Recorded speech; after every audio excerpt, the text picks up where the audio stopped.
Hello mga idol, kumusta po dyan? Kumusta ang bagyo? Wala na? Mga idol, magchika ko sa inyo. Kahapon, nadinig ko sa Balitang Brigada, yung mga sikat na vlogger ay yung nag-promote ng online gambling, i-delete daw ni Mita ang kanilang Facebook account kasi pinagbawalan ni Mita yung pag-promote ng online gambling. Marami sila, yung mga sikat na vlogger. Sayang, back to zero sila kasi yung mga followers nila millions na, di ba?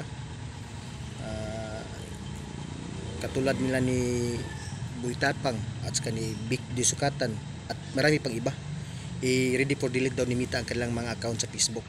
Kaya kayong mga nag-umpisa pa lang sumunod dito, huwag kayong magpo-promote ng mga online gambling sa yung account para hindi kayo back to zero.